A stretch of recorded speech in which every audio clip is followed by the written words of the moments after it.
আমাদের কমিটিটা হয় খুব ছোট, আমাদের কর্মী থাকে বেশি, নেতা থাকে কম। তো সেই পন্থা আমরা অবলম্বন করে আমাদের কমিটিগুলো হয়ে থাকে যে অ্যাটলিস্ট আমরা এখন পর্যন্ত ফ্যাসিবাদ প্রশ্নে সবাই এক জায়গায় আছি এবং ফ্যাসিবাদকে বাংলাদেশের রাজনীতিতে কোনো ধরনের স্পেস না দেওয়ার পক্ষে। যে আমাদের যে রাজনৈতিক দলগুলো আছে তারা কখনো জনগণের জন্য রাজনীতি করতে পারে নাই। ভিন্ন মত থাকা মানে একটা সংঘাতের পরিস্থিতি তৈরি হওয়া ছিল। আসসালামু আলাইকুম প্রিয় দর্শক, মাহবুব সৈকত প্রত্যেককে আমন্ত্রণ জানাচ্ছি মাই টিভি সংলাপে। দর্শক, আপনারা জানেন যে আমরা মাই টিভি সংলাপে সমসাময়িক বিষয় নিয়ে কথা বলি। আমরা যে অতিথিরা থাকেন সেই অতিথিদের কাছ থেকে আমরা জেনে নিতে চেষ্টা করি যে বিষয়গুলো আপনারা জানতে চান। আজ আমরা আলোচনার বিষয় রেখেছি জুলাই অভ্যুত্থান ও ছাত্র জনতার ঐক্য। স্টুডিওতে উপস্থিত রয়েছেন, পরিচয় করে দিচ্ছি, সাদিক কায়েম, ইসলামী ছাত্র শিবিরের কেন্দ্রীয় প্রকাশনার সম্পাদক। স্বাগত জানাচ্ছি আপনাকে। আপনাকে অসংখ্য ধন্যবাদ। এবং আমার ডান পাশে রয়েছেন তাহমিদ আল মুদাসসির চৌধুরী, গণতান্ত্রিক ছাত্র শক্তির মুখ্য সংগঠক। আপনাকেও স্বাগত। ধন্যবাদ। গণতান্ত্রিক ছাত্র সংসদ। জি, প্রিয় ছাত্র সংসদ, আমি দুঃখিত প্রিয় দর্শক, সেটি হচ্ছে যে আজকে যে দুজন অতিথি আলোচক এখানে রয়েছেন, আমরা অত্যন্ত আনন্দিত। যারা এই যে বর্ষপূর্তি আমরা করছি জুলাই অভ্যুত্থানের, সেই জুলাই অভ্যুত্থানের যারা নেতৃত্বে ছিলেন তাদেরই অন্যতম আজকে দুজন সংগঠক পেয়েছি, যারা বৈষম্য বিরোধী ছাত্র আন্দোলনের নামে যে আন্দোলন হয়েছিল সেই আন্দোলনের অন্যতম সংগঠকরা আজকে উপস্থিত আছেন। আমরা সেখান থেকেই শুরু করি। সাদিক কায়েম, আপনাকে দিয়ে শুরু করি। আমরা একটু ফিরে যাই সেই 1 বছর আগে। আমরা শিরোনাম দিয়েছি জুলাই অভ্যুত্থান। সেই অভ্যুত্থানের যে জায়গায় একদম হাঁটি হাঁটি পাপা করতে করতে দেখা যাচ্ছে যে মাত্র এই 1-2 দিন পরেই প্রথম বাংলাদেশ শহীদ পেয়েছিল আবু সাঈদের মাধ্যমে। আমি একটু জানতে চাচ্ছি যে আপনাদের এই ঐক্যটা, ফ্যাসিবাদ বিরোধী ঐক্যটা কিভাবে হয়ে উঠেছিল, বিশেষ করে সব ছাত্র সংগঠন এক প্ল্যাটফর্মে কখন কিভাবে এসেছিলেন? ধন্যবাদ। মাই টিভির যারা দেখছেন সবাইকে আন্তরিক মোবারকবাদ। দেখেন, জুলাই বিপ্লব ছিল এদেশের আপামর ছাত্র জনতার স্বতঃস্ফূর্ত ক্ষোভের বিস্ফোরণ। বিগত 16 বছরে অনেকগুলো আন্দোলন হয়েছে, সংগ্রাম হয়েছে। ফ্যাসিবাদ বিরোধী সেই আন্দোলন ইসলামী ছাত্র শিবির সামনে থেকে এবং নেতৃত্ব দিয়েছিল। আমরা গত 16 বছরে চাচ্ছিলাম একটা সর্বদলীয় ঐক্যের মাধ্যমে ফ্যাসিবাদ বিরোধী আন্দোলনটাকে নেতৃত্ব দেওয়ার জন্য। তো 2013 সালে অনেক আন্দোলন হয়েছে, 14 সালে অনেক আন্দোলন হয়েছে, এবং আপনার নিঃসন্দেহে মনে থাকার কথা 2013 সালে যখন Begum Khaleda Zia March for democracy কর্মসূচি ঘোষণা দিয়েছিল, সেদিন ওনার কর্মীরা রাস্তায় নামে নেই, কিন্তু ইসলামী ছাত্র শিবিরের নেতাকর্মীরা রাস্তায় নেমেছিল। প্রাইভেট বিশ্ববিদ্যালয়ে আমাদের মানসুর শহীদ হয়েছিল, এভাবে অসংখ্য ভাইয়েরা শহীদ হয়েছিল। তো আমরা আশা করছিলাম তখন ফ্যাসিবাদ বিরোধী সকল পক্ষকে সাথে নিয়ে একটি ফ্যাসিবাদ বিরোধী সর্বদলীয় ঐক্য করবো এবং এর মাধ্যমে হাসিনা পতন করব, কিন্তু বিভিন্ন কনস্পাইরেসির কারণে সেটা সম্ভব হয়নি। একই সাথে 18 সালে অনেকগুলো আন্দোলন হয়েছে, সংগ্রাম হয়েছে। 18 সালে আপনার মনে থাকার কথা কোটা আন্দোলন এবং নিরাপদ সড়ক আন্দোলন। ওই সময় আমরা এই আন্দোলনটাকে ফ্যাসিবাদ বিরোধী আন্দোলনের রূপ দেওয়ার জন্য বিভিন্ন চেষ্টা করেছিলাম, কিন্তু সেই সর্বদলীয় ঐক্যটা আমরা ফ্যাসিবাদ বিরোধী আন্দোলনের রূপ দিতে পারিনি। সর্বশেষ 2023 সালেও আমরা তখন ক্যাম্পাসে যত ধরনের অ্যাক্টিভিস্ট আছে এবং যারা ফ্যাসিবাদ বিরোধী আন্দোলন যারা করছিল তাদের সবার সাথে আমাদের যোগাযোগ ছিল। আমি 2017 সালে ঢাকা বিশ্ববিদ্যালয় ক্যাম্পাসে আসি। আসার পর থেকে ক্যাম্পাসে সাংবাদিক, এরপর হচ্ছে মানবাধিকার কর্মী, এরপর হচ্ছে আপনার ইন্ডিপেন্ডেন্ট অ্যাক্টিভিস্ট এবং বিভিন্ন ধরনের ফ্যাসিবাদ বিরোধী আন্দোলনে যারা জড়িত আছে সবার সাথে আমরা কানেক্টেড ছিলাম। তো 23 সালের শুরু থেকে আমরা চাচ্ছিলাম একটা সর্বদলীয় ঐক্যের মাধ্যমে হাসিনার পতন আন্দোলন করার জন্য, কিন্তু এটা খুবই দুর্ভাগ্যের বিষয়। 2023 সালে যখন আমরা একটা ঐক্যের জন্য চেষ্টা করছিলাম, তখন বাংলাদেশের একটা মেজর পলিটিক্যাল পার্টি তারা জামাতকে বাদ দিয়ে এবং ছাত্রদল তারা শিবিরকে বাদ দিয়ে তখন ঐক্য করেছিল, এবং আমরা দেখতে পেয়েছিলাম তখন আন্দোলন সংগ্রামের চেয়ে তাদের কাছে এম্বাসির মাধ্যমে ক্ষমতার পালাবদলটাকে তারা সবচেয়ে বেশি প্রায়োরিটি দিয়েছিল। আমরা তখন দেখতে পেয়েছিলাম একটা এম্বাসির দরবারে এবং অ্যাম্বাসেডরের সাথে তারা রেগুলার যোগাযোগ করছিল, এবং 28 অক্টোবর নিয়ে আপনার মনে থাকার কথা তখন অনেক বড় হাইপ উঠেছিল, এবং আমরাও চাচ্ছিলাম একটা ঐক্যের জন্য, কিন্তু আলটিমেটলি সেই ঐক্যটা তখন হয়ে ওঠেনি। তো পরবর্তীতে হাসিনা 2024 সালের 7 জানুয়ারি একটা ডামি নির্বাচনের মাধ্যমে ক্ষমতায় আসে।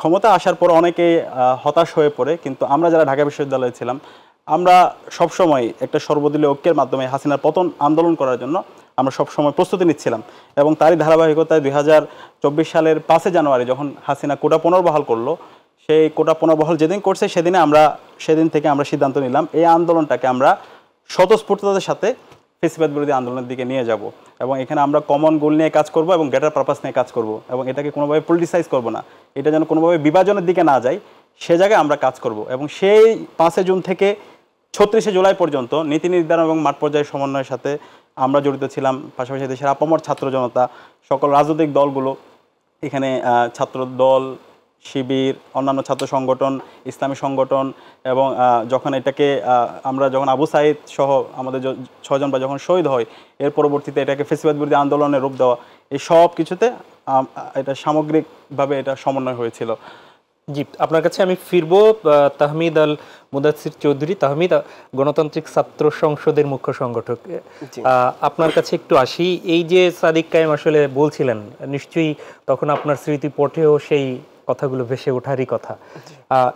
একটা জায়গায় আসি, তা হচ্ছে যে ঐক্যটা আপনারা 5 আগস্টের আগে বজায় রাখতে পেরেছিলেন, 5 আগস্টের পরে এসে সেই ঐক্যের জায়গায় টানাপোড়েন আমরা দেখেছি। বিশেষ করে কে কত বেশি অর্জন, কার অর্জন কতটুকু, সেগুলো নিয়ে আপনারা কথা বলছিলেন। আপনাদের সংগঠন অথবা এনসিপি, সেখান থেকেও আমরা দেখেছি যে বিভিন্ন জায়গায় রাজনৈতিক দলগুলোকে গোল না দেওয়ার একটা মানসিকভাবে একটা টেন্ডেন্সি।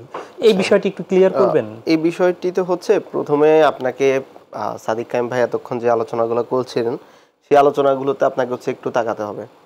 এবং তিনি যখন বারবার বলছিলেন যে আমরা একটা ঐক্যের চেষ্টা করেছি কিন্তু ঐক্য করতে পারিনি, এটি আসলে বাংলাদেশের রাজনৈতিক দলগুলোর বাস্তবতা।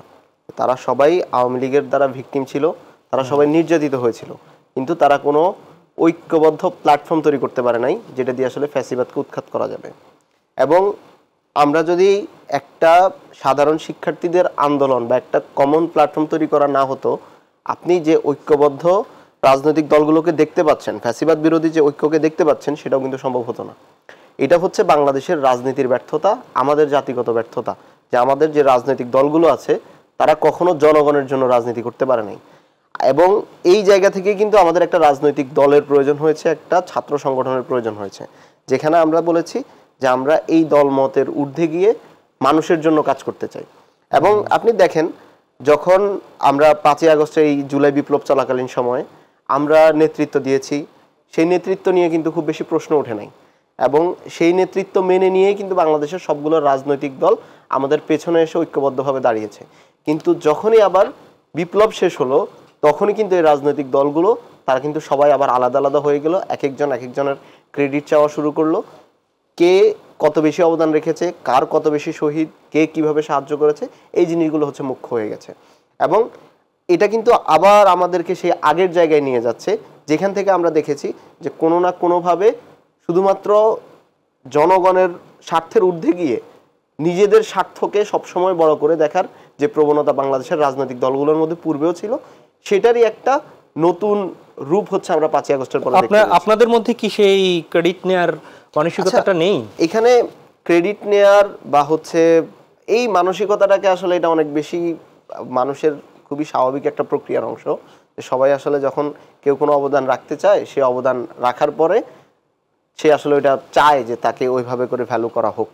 কিন্তু সেই ভ্যালু কাড়াকাড়িটা যখন হচ্ছে এত বেশি পর্যায়ে চলে যায়, যেটাকে আমরা কখনো সমর্থন করি নাই, এবং সেটা এমন পর্যায়ে চলে গেছে যে আমাদের যে ঐক্যটা ছিল, সেই ঐক্যটা হচ্ছে পুরোপুরি বিনষ্ট হয়ে গেছে। এবং এখানে একটা বিষয় লক্ষণীয়, সেটা হচ্ছে এই বিপ্লবে যারা হচ্ছে সামনের সারিতে ছিল, যাদের নেতৃত্ব মেনে নিয়ে রাজনৈতিক দলগুলো এসেছিল, রাজনৈতিক দলগুলো কিন্তু তখন একটা স্টেটমেন্ট দিতেও ভয় পেত। যখন এই আন্দোলন ভায়োলেন্ট হওয়া শুরু করে 16 তারিখের পর থেকে, তখন কিন্তু রাজনৈতিক দলগুলো খুব বেশি স্টেটমেন্ট দেয় নাই। তারা কিন্তু বিভিন্নভাবে বলার চেষ্টা করছে যে আমাদের এই আন্দোলনের সাথে সরাসরি কোনো সম্পর্ক নাই, আমরা এই আন্দোলনের সাথে নাই। কেউ কেউ বলছে আমরা নৈতিকভাবে এটা সমর্থন করি, কিন্তু তারা অনেকে বলেছে কৌশল। এটাকে আপনি কৌশল, আপনি দেখেন এটা কৌশল ছিল। এবং বিপ্লবের সময় যদি হাসিনার পতন না হতো, এই কৌশলটা কিন্তু থেকে যেত। তারা বলতো আমরা তো আগেই বলেছি এই আন্দোলনের সাথে আমাদের সংশ্লিষ্টতা নাই, আমরা এখানে নৈতিকভাবে সমর্থন দিতে পারি, এটা শিক্ষার্থীদের একটা যৌক্তিক আন্দোলন, কিন্তু এর বাহিরে আমাদের আর কোনো অবস্থান নাই। তো এটা হলে আপনি দেখেন এখানে মূল টার্গেটটা কারা ছিল, মূল টার্গেটটা কারা হতো, এই বিষয়টা হচ্ছে আপনাকে বোঝা লাগবে, এবং সেখান থেকে হচ্ছে আপনি পরবর্তী বিষয়গুলো হচ্ছে ডিটারমাইন করতে পারবেন। রাইট। আমি একটু সাদিক কায়েম আপনার কাছে আসি। আপনি অন্যতম সংগঠক ছিলেন বৈষম্য বিরোধী ছাত্র আন্দোলনের। আমরা অন্ততপক্ষে 5 তারিখ পর্যন্ত, 6 তারিখ 7 তারিখ এরকমটাই তখন সারা দেশের মানুষ জানতো, অনেকেই আপনার সাথে অনেকেই সেটি জানতো, কার কোন দল কিংবা মত সেটি আমরা পরবর্তীতে দেখেছি। আপনার কাছ থেকে একটু জানতে চাই যে আপনারা রাজনৈতিকভাবে, আপনি তখনও রাজনৈতিক দলের সাথে সম্পৃক্ত ছিলেন, রাজনৈতিক দলগুলো বা আপনারা কিভাবে আসলে এই প্ল্যাটফর্মটা একসাথে করার জন্য কাজ করেছিলেন? এখানে আপনারা বলেছেন, আপনি বলেছেন আপনারা ছিলেন, ছাত্র দল ছিল, অন্যান্যরা ছিল, এখানটা তাদের ভূমিকাটা আসলে ছিল কিনা? তাহমিদ তার মতো করে বলেছেন, আপনি একটু আপনার কথা শুনতে চাই। ধন্যবাদ। প্রথমত আমি এখানে সমন্বয়ক ছিলাম না, কিন্তু সমন্বয়ক তালিকা যখন করা হয় তখন মাহফুজ আলমের সাথে আমার দীর্ঘ আলাপ হয়, যেহেতু আমি প্রত্যেকটা দিনের কর্মসূচি প্রণয়ন এবং মাঠ পর্যায়ে সমন্বয়ের সাথে আমি জড়িত ছিলাম। তো ওই তালিকা যখন করা হচ্ছিল, তালিকার ক্ষেত্রে পরামর্শ যখন প্রথমত পরামর্শ আসে এটাকে আহ্বায়ক অথবা সদস্য সচিব এই টাইপের কমিটি করার জন্য, তো তখন আমি এটা বলেছিলাম যদি আমরা এখানে আহ্বায়ক অথবা সদস্য সচিব এই টাইপের যদি আমরা কমিটি করি, এর মাধ্যমে একটা বিভাজন তৈরি হবে। আমরা যদি এটাকে ফরমেশনও যাই, এমনভাবে একটা শেপ দিতে হবে যার মাধ্যমে সবাই এটার প্রতি ওনারশিপ ফিল করবে, সবার মর্যাদাটা সমান থাকবে। তো পরবর্তীতে এটা আলাপের মাধ্যমে সমন্বয়ক, সহ সমন্বয়ক এই টার্মগুলো আসে এবং এর পাশাপাশি সারা দেশে কমিটি দেওয়া, সমন্বয় করে এই সব কিছুর ক্ষেত্রে আমরা জড়িত ছিলাম। কিন্তু আমরা চাই না এখানে আমাদের নামগুলো থাকুক, কারণ আলটিমেটলি যদি আমরা নাম দিয়ে এর মাধ্যমে একটা বিভাজন তৈরি হবে। এবং ওই গত 16 বছরের প্রেক্ষাপট আপনার জানা থাকার কথা যে শিবির অথবা শিবির সন্দেহে কাউকে পেলে তাকে মেরে ফেলা বৈধ ছিল এবং শিবিরের উপর একটা ডিহিউম্যানাইজেশন ছিল। তো যে কারণে আমাদের ওই সময়ের উদ্দেশ্য ছিল আমাদের গোল অর্জন করা, যে হাসিনার পতন আন্দোলনের দিকে, ফ্যাসিবাদ বিরোধী আন্দোলনের দিকে এটাকে নিয়ে যাওয়া, স্বতঃস্ফূর্ততার সাথে আন্দোলনটাকে লিড করা। আপনাদের টার্গেট মানে কি রাজনৈতিকভাবে টার্গেট ছিল না এই যে শুধু শিক্ষার্থী হিসেবে টার্গেট? এটা সবার, এটা যেহেতু আন্দোলনটা হচ্ছে শিক্ষার্থীদের আন্দোলন, প্রথমত শিক্ষার্থীদেরকে সম্পৃক্ত করার মাধ্যমে শিক্ষার্থীদের স্বার্থ সংশ্লিষ্ট দাবি হাসিনা কোটা পুনর্বহাল করার মাধ্যমে সে মেরিটোক্রেসিকে ধ্বংস করতে চেয়েছিল। তো এই জায়গায় আমরা চেয়েছিলাম শিক্ষার্থীদেরকে স্বতঃস্ফূর্ততার সাথে এঙ্গেজ করার মাধ্যমে এই আন্দোলনটাকে ফ্যাসিবাদ বিরোধী আন্দোলনের রূপ দেওয়া। এবং আপনার এটাও মনে থাকার কথা, যখন আন্দোলনটা আমরা স্বতঃস্ফূর্ততার সাথে করছিলাম, শিক্ষার্থীরা স্বতঃস্ফূর্ততার সাথে আন্দোলনে সম্পৃক্ত হচ্ছিল, তখন হাসিনা বিগত সময় যেভাবে করেছে কোনো একটা যৌক্তিক আন্দোলনকে সে ফ্রেমিং করতো হচ্ছে রাজাকার, স্বাধীনতা বিরোধী, যুদ্ধ অপরাধী, জামাত শিবির, এইভাবে ট্যাগিং করতো এবং এরপরে তার উপর তাকে হত্যাযোগ্য করে তুলতো। তো সে আলোকে যখন আমরা এই যৌক্তিক আন্দোলন করছিলাম, তখন হাসিনা 14 জুলাই এই যৌক্তিক আন্দোলনকে রাজাকারের সাথে তুলনা করেছিল। এবং সেদিন আপনি দেখতে পেয়েছেন ঢাকা বিশ্ববিদ্যালয় সহ বাংলাদেশের সকল বিশ্ববিদ্যালয়ে তুমি কি আমি কে রাজাকার রাজাকার স্লোগানে পুরো ঢাকা বিশ্ববিদ্যালয় ক্যাম্পাস প্রকম্পিত হয়েছিল এবং এটার মাধ্যমে পুরো হাসিনা এস্টাবলিশমেন্ট কাঁপাকাঁপি শুরু হয়ে গিয়েছিল। এবং এর প্রেক্ষিতে পরবর্তী দিন 15 জুলাই ঢাকা বিশ্ববিদ্যালয়ে ছাত্রলীগের সন্ত্রাসীরা এবং বহিরাগত নিয়ে এসে আমাদের ভাই বোনদের উপর ন্যাক্কারজনকভাবে হামলা করে, এবং সেটার প্রতিবাদে আমরা তাৎক্ষণিক ওদিন আসিফ মাহমুদ, নাহিদ, আসিফ, মাহফুজ সবার সাথে আমার সাথে কথা হয়েছিল এবং আমরা সিদ্ধান্ত নিয়েছিলাম যে ছাত্রলীগের সন্ত্রাসীরা আমাদের ভাই বোনদেরকে মেরে রক্তাক্ত করেছে আমরা সেটা বদলা নিব এবং আমাদের এই আন্দোলনটা এখন থেকে ফ্যাসিবাদ বিরোধী আন্দোলনের রূপ নেবে। এবং সে আলোকে পরবর্তী দিন আমরা সারা দেশে বিক্ষোভ কর্মসূচি দিয়েছিলাম এবং আমাদের ঢাকার কর্মসূচিটা সকালে আমরা সিদ্ধান্ত নিয়েছিলাম, কারণ সকাল পর্যন্ত সবাই আতঙ্কিত হয়ে গিয়েছিল। আমার সাথে দফায় দফায় মূল সারি সমন্বয়ক যারা ছিল তাদের সাথে কথা হচ্ছিল, অনেকে ভেটো দিচ্ছিল, কিন্তু আমরা বলছিলাম যত লোক লাগে সেটা আমরা ম্যানেজ করব, কিন্তু আজকে আমাদের কর্মসূচি দিতেই হবে। প্রথমে আমি প্রস্তাব করেছিলাম শাহবাগে, পরবর্তীতে এটা শহীদ মিনারের সিদ্ধান্ত হয় সবার পরামর্শক্রমে এবং সে আলোকে সেদিন কর্মসূচি বাস্তবায়িত হয়।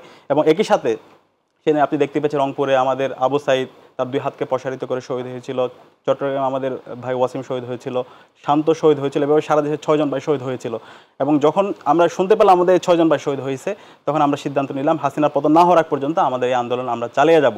এবং সে আলোকে এই যে আপনার 19 তারিখ থেকে যখন ইন্টারনেট ছিল না, ইন্টারনেট ব্ল্যাক আউট ছিল, এই সময় থেকে একদম 2 আগস্ট পর্যন্ত যখন প্রথম সারি সমন্বয়করা ছিল না, তখন এই আন্দোলনটাকে সমন্বয় করা, এরপর হচ্ছে আপনার সমন্বয়কদেরকে সেফ হোমে রাখার ব্যবস্থা করা, প্রতিদিনের কর্মসূচি প্রণয়ন করা, মাঠ পর্যায়ে আন্দোলন সমন্বয় করা, এই এবং বিভিন্ন দেশীয় বিদেশি যত স্টেক হোল্ডার আছে তাদের সাথে যোগাযোগ করা, এই সামগ্রিক আন্দোলন সমন্বয়ের সাথে আমরা জড়িত ছিলাম। এবং এই সাথে আমাদের আপামর ছাত্র জনতা, আমাদের যাত্রাবাড়িতে আমাদের কওমি মাদ্রাসার শিক্ষার্থীরা তারা তাদের জীবনকে উৎসর্গ করে তারা আমাদেরকে তখন আন্দোলনটাকে কন্টিনিউ করেছে। সাবার আমাদের শ্রমিকরা আন্দোলন কন্টিনিউ করেছে। এভাবে সারা দেশের মুক্তিকামী ছাত্র জনতা তারা রাস্তায় নেমে এই আন্দোলনটাকে ফ্যাসিবাদ বিরোধী আন্দোলনের রূপ দিয়েছিল। একদম এক কথা একটু জানতে চাই, আমাকে একটু বিরতিতে যেতে হবে। তা হচ্ছে যে এই যে আন্দোলনগুলো করছিলেন, পরামর্শগুলো দিচ্ছিলেন, আপনাদের আলাদা আলাদা প্ল্যাটফর্ম ছিল, ছাত্র দলের ছিল, ছাত্র অধিকারের, আপনাদের, তো তারা কি সাংগঠনিকভাবে সিদ্ধান্ত আবার নিজেরা নিতেন নাকি আপনি ব্যক্তি হিসাবেই এখানে পরামর্শগুলো? এখানে আমরা সবাই প্রথমত হচ্ছে আমি শিবিরের যে সভাপতি সেই হিসাবে এটা আমাকে সবাই জানতো, সবাই চিনতো এবং শিবির সভাপতি হিসাবে ওই সময় যারা সমন্বয়ক ছিল, অন্যান্য যারা সংগঠক ছিল, অন্যান্য রাজনৈতিক দলে যারা ছিল, মানবাধিকার কর্মী সবাই আমাকে চেনতো, ক্যাম্পাসে যারা অ্যাক্টিভিস্ট ছিল সবার, এবং অন্যান্য সংগঠনের সাথে আমার রেগুলার যোগাযোগ হতো এবং সামগ্রিক কোঅর্ডিনেশনের মাধ্যমে আমরা সব সিদ্ধান্তগুলো নিতাম। আমি ফিরছি তাহমিদ আল মুদাসসির চৌধুরী আপনার কাছে। আমরা সেখানেই থাকি আবার যেখানটায় বিরতির আগে ছিলাম। যে জায়গাটি আমরা দেখেছিলাম যে ঐক্যবদ্ধ এক ছাত্র জনতার প্ল্যাটফর্ম, সেই ছাত্র জনতার প্ল্যাটফর্মটা ঐক্য বিনষ্টের এই 1 বছর যখন আমরা মনে করছি, বর্ষপূর্তি করছি, সেই জায়গায় এসে এই বিনষ্টের বিভিন্ন বহুবিধা বিভক্ত, এটি কি অনিবার্যই ছিল? এটিকে কেন, এই বিভক্তটা আপনারা ঠেকাতে কেন পারলেন না? কেন ঐক্যবদ্ধ থাকতে পারলেন না দেশের দিকে তাকিয়ে? আচ্ছা, এখানে একটা বিষয় হচ্ছে, আপনি যখন রাজনৈতিক দলগুলোকে, ভিন্ন ভিন্ন রাজনৈতিক দলগুলোকে ঐক্যবদ্ধ থাকবে এই প্রত্যাশা করেন, আমার মনে হয় এই প্রত্যাশাটাই আসলে ভুল।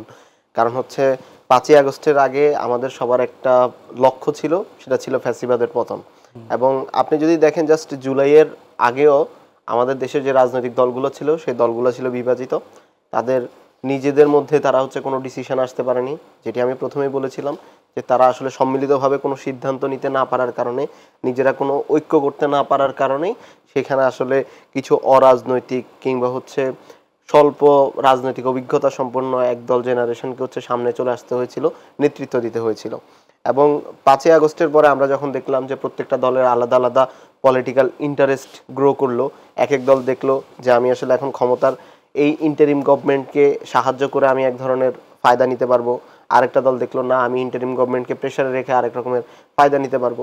এই ধরনের যখন হচ্ছে বিভিন্ন জায়গাগুলো তৈরি হয়ে গেল, এবং এখন আগের মতো সেই লক্ষ্যটা নাই যে আমার আসলে ফ্যাসিবাদকে দমন করতে হবে বা ফ্যাসিবাদের বিরুদ্ধে আগের মতো এক থাকতে হবে, সেই জায়গাতে আসলে সবাই আলাদা আলাদা হয়ে গেছে।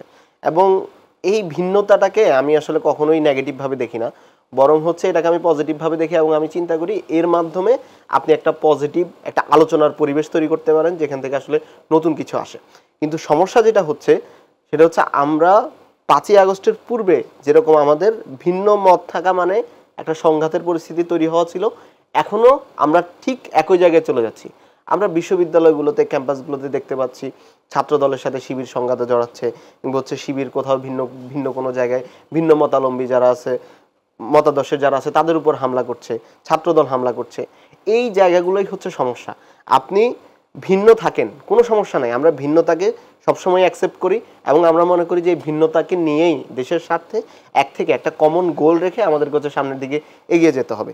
কিন্তু আমরা দেখতে পারি যে আমাদের যে পুরাতন কালচার, পুরাতন ট্র্যাডিশন, সেটা থেকে আমরা বের না হয়ে এই ভিন্নতাটা তৈরি হয়েছে শুধুমাত্র এইটাকে ইস্যু করে ভিন্ন মতকে বিভিন্নভাবে নামে বেনামে ট্যাগিংয়ের মাধ্যমে আমরা সেটাকে দমন করার চেষ্টা করি, যেটা আসলে সমস্যাজনক। এবং এই জায়গাতে আপনার ভিন্নতা থাকবে, কিন্তু দেশের স্বার্থে সেই ভিন্নতা আপনাকে অ্যাকসেপ্ট করে নিতে হবে এবং সেই ভিন্নতাকে আপনি হচ্ছে টেবিল টকের মাধ্যমে সমাধান করবেন। সেই ভিন্নতা থাকবে, সেটাকে হচ্ছে আমরা আলাদা আলাদা করে রেসপেক্ট করি। তবে এই পুরো বিষয়টাতেও একটা জিনিস এখনো পজিটিভ, সেটা হচ্ছে যখনই ফ্যাসিবাদ প্রশ্ন আসে তখন আবার প্রত্যেকটা রাজনৈতিক দলকে আমরা একই সুতোয় পাই এবং একই জায়গায় পাই। এই জায়গা থেকে আমি এই ভিন্নতাটা তৈরি হলেও 5ই আগস্টের পরে যে বিভাজন তৈরি হয়েছে, সেখানেও আমার কাছে এই দিকটা পজিটিভ যে অ্যাটলিস্ট আমরা এখন পর্যন্ত ফ্যাসিবাদ প্রশ্নে সবাই এক জায়গায় আছি এবং ফ্যাসিবাদকে বাংলাদেশের রাজনীতিতে কোনো ধরনের স্পেস না দেওয়ার পক্ষে। এইটুকুই হচ্ছে সবচাইতে বড় পাওয়া। পাওয়ার যে কথাটি বললেন, বাংলাদেশের মানুষও অনেক কিছু পেতে চাইতো পজিটিভ, সেখান থেকে এসে আপনাদের সাথে যারা ফ্যাসিবাদ বিরোধী আন্দোলনে ছিলেন, সমন্বয়ক দায়িত্বে ছিলেন, তারা এই কোটা মুক্তি করতে গিয়ে একসময় তারা পরবর্তীতে সরকারের পার্ট হয়ে গেলেন, সরকারের উপদেষ্টা মন্ত্রীর পদমর্যাদায় বসে গেলেন। সেখান থেকে আবার দেখলাম তাদের আষ্টেপৃষ্ঠে যারা আছে অনেককে বিভিন্ন অভিযোগে বিতাড়িত করা হলো। সেখান থেকে মানুষ তো একটু হতাশাগ্রস্ত হয়েছে, নাকি মনে করেন? আচ্ছা, এখানে একটা বিষয় হচ্ছে, যারা অভ্যুত্থানের নেতৃত্ব দিয়েছে, এই বিপ্লবের নেতৃত্ব দিয়েছে, তারা কিন্তু জাস্ট শুধুমাত্র নিজেরা ব্যক্তি হিসেবে সেখানে যায়নি, বরং হচ্ছে যে বিপ্লবকারী যে অভ্যুত্থান ছিল, যে বিপ্লবী জনতা ছিল, সেই জনতার প্রতিনিধি হিসেবে প্রত্যেকটা রাজনৈতিক দলের সম্মতিক্রমে কিন্তু তারা সেখানে বসেছে। এবং তারা শুধুমাত্র কোনো নির্দিষ্ট দল বা মতের রিপ্রেজেন্টেটিভ না, বরং হচ্ছে এই বিপ্লবের পক্ষ শক্তির দুইজন রিপ্রেজেন্টেটিভ হিসেবে, তিনজন ছিলেন এখন দুজন আছেন, দুজন রিপ্রেজেন্টেটিভ হিসেবে তারা সেখানে ছিলেন এবং সম্মুখ সারি থেকেই কিন্তু তারা আন্দোলনকে নেতৃত্ব দিয়েছেন। তো সেই জায়গা থেকে যদি তারা কোনো ভুল করে, সেই ভুলটাকে কোনো ব্যক্তি বা হচ্ছে কোনো একটা নির্দিষ্ট বর্গের উপর চাপানোকে আমি সমর্থন করি না। এটা হচ্ছে প্রথম কথা। দ্বিতীয়ত, তাদের বিরুদ্ধে যে অভিযোগগুলো আছে, অভিযোগ যে কোনো ব্যক্তির নামে থাকতে পারে। আজকে আমি আপনার নামে আমি একটা অভিযোগ দিতে পারি যে আপনার বাসায় 5,000 কোটি টাকা আছে, অভিযোগ দিতেই পারি, কিন্তু সেই অভিযোগগুলোর কতটুকুকে আপনি, কয়টা অভিযোগকে আপনি সত্য হিসেবে প্রমাণ করতে পেরেছেন? আমরা জানি এই বিপ্লবের পক্ষে শক্তি যারা আছে তাদের বিরুদ্ধে ফ্যাসিবাদী যে গোষ্ঠীটা ছিল তারা কি পরিমাণ প্রোপাগান্ডা চালাচ্ছে, এবং এখন একই সাথে তৈরি হয়েছে কিছু রাজনৈতিক ইন্টারেস্ট এবং রাজনৈতিক এজেন্ডা। সেই জায়গা থেকে আমরা দেখতে পারি যে বিভিন্ন দল মত গোষ্ঠী তারা হচ্ছে নির্বিশেষে তারা হচ্ছে এই প্রোপাগান্ডাগুলোতে অংশ নিচ্ছে শুধুমাত্র নিজেদের রাজনৈতিক ফায়দার জন্য। যেমন কিছুদিন আগে নাহিদ ভাইয়ের এপিএস যিনি ছিল আতিক মোর্শেদ, সে আমাদের ক্যাম্পাসেরই জুনিয়র, তাকে সবাই চিনে। তার নামে হচ্ছে নগদের 150 কোটি টাকা আত্মসাতের একটা অভিযোগ আসলো। আচ্ছা, সেই অভিযোগের প্রেক্ষিতে যখন হচ্ছে নগদ থেকে রিপোর্ট চাওয়া হলো, দেখা গেল যে নগদ পুরো বছরে 150 কোটি টাকা খরচও করে নাই। সেখানে বলা হলো সে 150 কোটি টাকা আত্মসাৎ করেছে। এই অভিযোগ কিন্তু সত্য না, এটা কিন্তু প্রমাণিত হয়ে গেছে। কিন্তু এরপরেও ওই যে 150 কোটি টাকা আত্মসাৎ করেছে এই অভিযোগ আসছে, সেই অভিযোগের ভিত্তিতে সবাই কিন্তু নাহিদ ভাই তার এপিএস কে কাঠগড়ায় দাঁড় করিয়ে দিয়েছে যে যেহেতু এপিএস এই টাকাটা মারছে বা তার বিরুদ্ধে অভিযোগটা আসছে, তার মানে নিশ্চয়ই নাহিদ ভাইয়ের কাছে এখানে কোনো না, নাহিদ ইসলামের কাছে এখানে কোনো না কোনো ভাগ আছে। তো এই যে সিলসিলাটা, এই সিলসিলাটা প্রত্যেকের জন্যই সত্য এবং প্রত্যেকটা ব্যক্তির পেছনেই একইভাবে এই ধরনের একটা প্রোপাগান্ডা ছড়ানো হচ্ছে এবং সেটাকে আসলে কোনো ধরনের পরীক্ষণ নিরীক্ষণ ছাড়াই আমরা সত্য হিসেবে গ্রহণ করি। অনেক ধন্যবাদ সাদিক কায়েম। একটা ব্যক্তির উপর দায় চাপানো যাবে না সেটি বলেছেন, এবং এই যে যে ছাত্র প্রতিনিধি যারা আছেন তাদেরকে আপনাদের সবার প্রতিনিধি হিসেবে বলেছেন, তাদের ভুল ত্রুটি হলে এটি আপনাদের দায়ভারও, এরকমই আমি যতটুকু বুঝেছি যে তাহমিদ বলতে চাচ্ছেন। আপনি কি সেই দায়ভার নেবেন তাদের ভুল ত্রুটির? দেখেন, 5 আগস্টের পরে আমাদের প্রত্যাশা ছিল জুলাইয়ে আমাদের শহীদদের যে জন্য জীবন দিয়েছে একটা ইনসাফ ভিত্তিক বৈষম্যহীন বাংলাদেশ বিনির্মাণ করার জন্য, সেই স্পিরিটকে ধারণ করে নতুন বাংলাদেশ বিনির্মাণের জন্য আমরা সবাই একসাথে কাজ করব। এবং এই বিপ্লবের যে চেতনা ছিল সেই চেতনাকে ধারণ করে নতুন বাংলাদেশ তৈরি করার জন্য একটা কনসেনসাসের ভিত্তিতে আমরা একটা প্রক্লেমেশন ঘোষণা করব। এবং সেটার কথা আমি আগস্টের পরে 8 তারিখ, 9 তারিখ, 10 তারিখ, 11 তারিখ পুরো সময় জুড়ে আমি তখন বলেছিলাম। এবং একই সাথে যাদের মাধ্যমে আজকে আমরা নতুন বাংলাদেশ পেয়েছি, আমাদের এই শহীদরা, তাদেরকে রাষ্ট্র থেকে শ্রেষ্ঠ সন্তান হিসেবে তাদেরকে স্বীকৃতি দেওয়া হবে, তাদের পরিবারের দায়িত্ব নেওয়া হবে। পাশাপাশি যারা গাজী অবস্থায় আছে, আমাদের যে 40,000 ভাই বোন আহত হয়েছে, তাদের ট্রিটমেন্টের ব্যবস্থা করা, তাদের পরিবারের দায়িত্ব নেওয়া, সেটা নেওয়া হবে। এবং হাসিনা যে জুলাইয়ে গণহত্যা করেছে, শিশু হত্যা করেছে এবং গত 16 বছরে যে মানবাধিকার লঙ্ঘন করেছে, এই সকল হত্যাকাণ্ডের বিচার এই স্বাধীন বাংলাদেশে হবে। এবং ক্যাম্পাসে ক্যাম্পাসে যত নির্যাতন হয়েছে, নিপীড়ন হয়েছে, এই প্রত্যেকটা ঘটনার সুস্থ বিচার হবে। পাশাপাশি আমাদের যে প্রতিষ্ঠানগুলোকে ভেঙে চুরমার করে দেওয়া হয়েছে, এই প্রতিষ্ঠানগুলোকে নতুনভাবে সংস্কার হবে, আমাদের প্রতিষ্ঠানগুলোকে শক্তিশালী করা হবে। এবং এর পাশাপাশি দীর্ঘদিন ধরে যেহেতু আমরা আমাদের ভোটাধিকারের স্বাধীনতা ছিল না, সেই অধিকারটা আমরা ফিরে পাবো এবং একটা পরিবেশ পরিস্থিতি তৈরি হবে। কিন্তু আমরা দেখতে পেয়েছি তার কিছুটাই 1 বছর পরে আজকে যখন আমরা পর্যালোচনা করছি, আমরা তার কিছুটাই অর্জন করতে পারিনি। প্রথম যেই আমাদের প্রত্যাশা ছিল এই যে শহীদের আকাঙ্ক্ষার আলোকে নতুন বাংলাদেশ নির্মাণ করা এবং সেই আলোকে একটা প্রক্লেমেশন করা, আজকে 1 বছর হয়ে যাচ্ছে, সেই প্রক্লেমেশনটা হয়নি। তখন আমরা দফায় দফায় বলেছিলাম এবং বারবার বলেছিলাম একটা কনসেনসাসের ভিত্তিতে এটা হোক। কিন্তু তখন আজকে যারা ছাত্র প্রতিনিধি আছে অথবা আজকে যারা একটা পুরো জুলাইটাকে একটা বর্গের মধ্যে নিয়ে আসা যাওয়ার চেষ্টা করা হয়েছে, তাদের কাছে তখন প্রাধান্য ছিল একটা পার্টি ফরমেশন করা।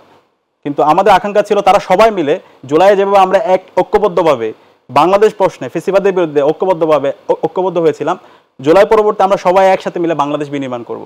কিন্তু তখন আমরা দেখতে পেয়েছি তাদের কাছে নিজেদের আখের গুছানো, সরকারি দপ্তর দখল করা, এইটাই তাদের কাছে সবচেয়ে বেশি প্রায়োরিটি ছিল, যেটা আমাদেরকে অনেক বেশি হতাশ করেছে।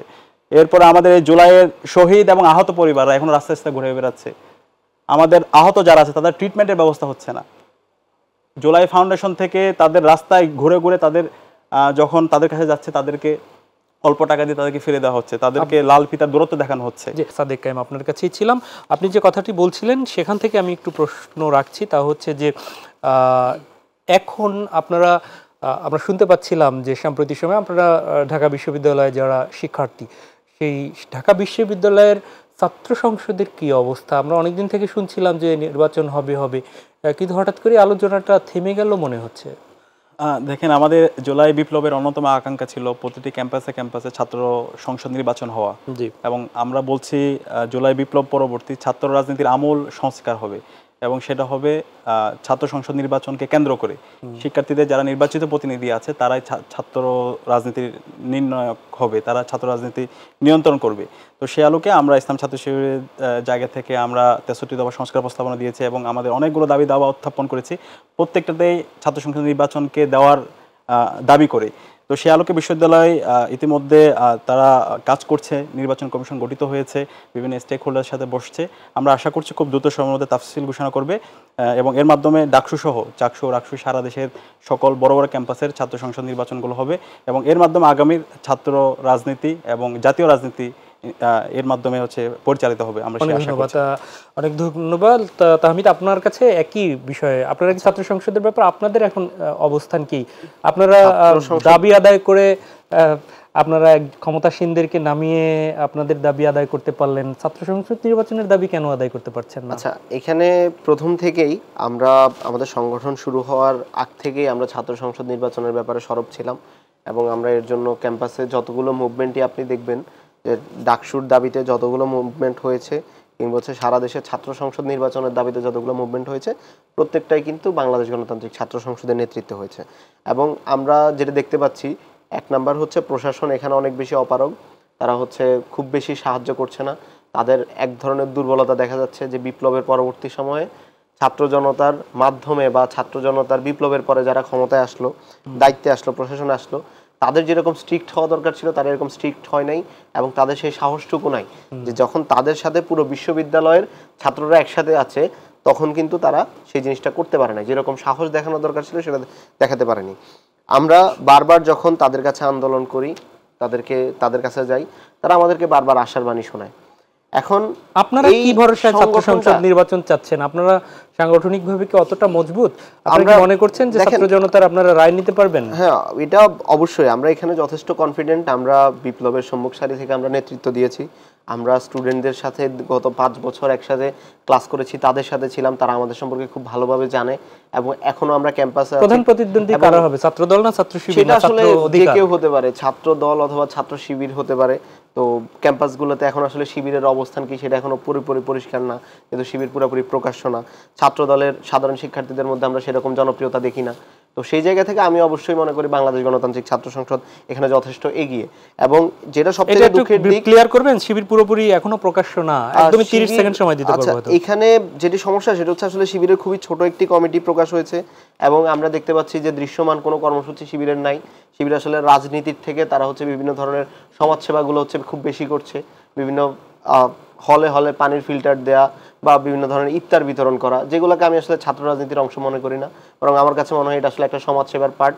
এবং এটা দিয়ে আসলে খুবই অল্প কিছু স্টুডেন্টকে মোবিলাইজ করার মাধ্যমে, শুধুমাত্র একটা ছোট কমিটি এবং অল্প কিছু মোবিলাইজেশনের মাধ্যমে তারা আসলে রাজনীতিতে সরব। অনেক ধন্যবাদ সাদিক কায়েম। দেখেন, আমরা ছাত্র রাজনীতি বলতে যা বুঝি, আমাদের মাথায় এখনো যা থেকে গেছে সেটা হচ্ছে দুর্বৃত্তায়নের রাজনীতি, শোডাউনের রাজনীতি, ওই যে ভাইয়ের পিছনের রাজনীতি। ভাইয়ের পিছনে মধুতে আমরা আগে ছাত্রলীগের যে রাজনীতি দেখতে পেয়েছি, অথবা গণরুম গ্যাসরুমের রাজনীতি। কিন্তু জুলাই বিপ্লবের পরে যে ছাত্র রাজনীতির আমূল সংস্কার কথা বলছি, সেটা ইসলাম ছাত্র শিবির প্রমাণ করেছে। যে কারণে ইসলাম ছাত্র শিবির আমরা ঢাকা বিশ্ববিদ্যালয়ে জুলাইয়ের পর প্রায় 150-এর উপর প্রোগ্রাম করেছি। যত ধরনের প্রোগ্রাম করেছে প্রত্যেকটা প্রোগ্রামে সাধারণ শিক্ষার্থীদের আমরা স্বতঃস্ফূর্ত রেসপন্স দেখতে পেয়েছি। আর শিবিরের রাজনীতিটা আপনাকে বুঝতে হবে, ইসলামী ছাত্র শিবির অন্যান্য সংগঠনের মতো 200 সদস্য 240 সদস্য বিশিষ্ট কমিটি আমরা দিই না। আমাদের কমিটিটা হয় খুব ছোট, আমাদের কর্মী থাকে বেশি, নেতা থাকে কম। তো সেই পন্থা আমরা অবলম্বন করে আমাদের কমিটিগুলো হয়ে থাকে, এবং আমাদের যতগুলো বড় বড় প্রোগ্রাম হয়েছে সেখানে দেখতে পেয়েছেন শত শত হাজার হাজার শিক্ষার্থীরা আমাদের সাথে একত্রিত হচ্ছে, আমাদের নেতা কর্মীরা আসছে, এবং সবগুলো কর্মসূচি স্বতঃস্ফূর্ততার সাথে সাধারণ শিক্ষার্থীদেরকে সাথে নিয়ে আমরা বাস্তবায়ন করেছি। সব শেষে আসলে এই ঐক্য কি আগামীতে বজায় থাকবে মনে করছেন? সবকিছু মিলে যাই কাদা ছড়িয়ে হোক না কেন, আমরা সেই জায়গায় যথেষ্ট আশাবাদী। জুলাইয়ের মাধ্যমে একটা প্রজন্ম তৈরি হয়েছে, যে প্রজন্ম তারা রাজনীতি সচেতন, তারা বাংলাদেশ প্রশ্নে এক, তারা জুলাইয়ের চেতনাকে ধারণ করে নতুন বাংলাদেশ তৈরি করার জন্য ঐক্যবদ্ধভাবে কাজ করবে, এবং আমরা আশা করছি সেই যাত্রায় আমরা সফল হব ইনশাআল্লাহ। সেই প্রত্যাশা তো আপনারও নিশ্চয়ই? প্রত্যাশা তো অবশ্যই আছে। অনেক অনেক ধন্যবাদ, অনেক অনেক ধন্যবাদ। তাহমিদ আল মুদাসির চৌধুরী এবং অসংখ্য ধন্যবাদ সাদিক কায়েম আপনাদের দুজনকে। প্রিয় দর্শক, এই ছিল আমাদের আজকের আয়োজন। দেখা হবে পরবর্তীতে। আমরাও চাই সবার আগে দেশ, সেই দেশের কথা চিন্তা করে একটি কল্যাণমূলক রাষ্ট্র করতে আসুন যে যার জায়গা থেকে একটু হলেও ইতিবাচক ভূমিকা পালন করি। আল্লাহ হাফেজ।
প্রথমে আপনাকে সাদিক কায়েম ভাই এতক্ষণ যে আলোচনাগুলো করছিলেন সেই আলোচনাগুলোতে আপনাকে হচ্ছে একটু তাকাতে হবে।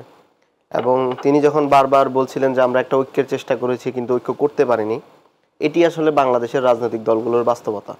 তারা সবাই আওয়ামী লীগের দ্বারা ভিকটিম ছিল, তারা সবাই নির্যাতিত হয়েছিল, কিন্তু তারা কোনো ঐক্যবদ্ধ প্ল্যাটফর্ম তৈরি করতে পারে নাই যেটা দিয়ে আসলে ফ্যাসিবাদকে উৎখাত করা যাবে। এবং আমরা যদি একটা সাধারণ শিক্ষার্থীদের আন্দোলন বা একটা কমন প্ল্যাটফর্ম তৈরি করা না হতো, আপনি যে ঐক্যবদ্ধ রাজনৈতিক দলগুলোকে দেখতে পাচ্ছেন, ফ্যাসিবাদ বিরোধী যে ঐক্যকে দেখতে পাচ্ছেন, সেটাও কিন্তু সম্ভব হতো না। এটা হচ্ছে বাংলাদেশের রাজনীতির ব্যর্থতা, আমাদের জাতিগত ব্যর্থতা, যে আমাদের যে রাজনৈতিক দলগুলো আছে তারা কখনো জনগণের জন্য রাজনীতি করতে পারে নাই। এবং এই জায়গা থেকে কিন্তু আমাদের একটা রাজনৈতিক দলের প্রয়োজন হয়েছে, একটা ছাত্র সংগঠনের প্রয়োজন হয়েছে, যেখানে আমরা বলেছি যে আমরা এই দলমতের ঊর্ধ্বে গিয়ে মানুষের জন্য কাজ করতে চাই।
আমরা 5ই আগস্টের পূর্বে যেরকম আমাদের ভিন্ন মত থাকা মানে একটা সংঘাতের পরিস্থিতি তৈরি হওয়া ছিল, এখনো আমরা ঠিক একই জায়গায় চলে যাচ্ছি। আমরা বিশ্ববিদ্যালয়গুলোতে ক্যাম্পাসগুলোতে দেখতে পাচ্ছি ছাত্র দলের সাথে শিবির সংঘাতে জড়াচ্ছে, কিংবা হচ্ছে শিবির কোথাও ভিন্ন ভিন্ন কোনো জায়গায় ভিন্ন মতাবলম্বী যারা আছে, মতাদর্শের যারা আছে তাদের উপর হামলা করছে, ছাত্রদল হামলা করছে। এই জায়গাগুলোই হচ্ছে সমস্যা। আপনি ভিন্ন থাকেন, কোনো সমস্যা নাই, আমরা ভিন্নতাকে সবসময় অ্যাকসেপ্ট করি এবং আমরা মনে করি যে এই ভিন্নতাকে নিয়েই দেশের স্বার্থে একটা কমন গোল রেখে আমাদেরকে হচ্ছে সামনের দিকে এগিয়ে যেতে হবে। কিন্তু আমরা দেখতে পারি যে আমাদের যে পুরাতন কালচার, পুরাতন ট্র্যাডিশন, সেটা থেকে আমরা বের না হয়ে এই ভিন্নতাটা তৈরি হয়েছে শুধুমাত্র এইটাকে ইস্যু করে ভিন্ন মতকে বিভিন্নভাবে নামে বেনামে ট্যাগিংয়ের মাধ্যমে আমরা সেটাকে দমন করার চেষ্টা করি, যেটা আসলে সমস্যাজনক। এবং এই জায়গাতে আপনার ভিন্নতা থাকবে, কিন্তু দেশের স্বার্থে সেই ভিন্নতা আপনাকে অ্যাকসেপ্ট করে নিতে হবে এবং সেই ভিন্নতাকে আপনি হচ্ছে টেবিল টকের মাধ্যমে সমাধান করবেন।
পাঁচই অগাস্টের পরে আমাদের প্রত্যাশা ছিল জুলাইয়ে আমাদের শহীদদের যে জন্য জীবন দিয়েছে একটা ইনসাফ ভিত্তিক বৈষম্যহীন বাংলাদেশ বিনির্মাণ করার জন্য, সেই স্পিরিটকে ধারণ করে নতুন বাংলাদেশ বিনির্মাণের জন্য আমরা সবাই একসাথে কাজ করব।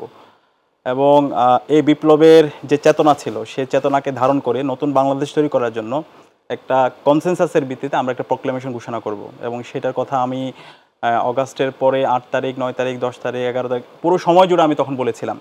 এবং একই সাথে যাদের মাধ্যমে আজকে আমরা নতুন বাংলাদেশ পেয়েছি, আমাদের এই শহীদরা, তাদেরকে রাষ্ট্র থেকে শ্রেষ্ঠ সন্তান হিসেবে তাদেরকে স্বীকৃতি দেওয়া হবে, তাদের পরিবারের দায়িত্ব নেওয়া হবে।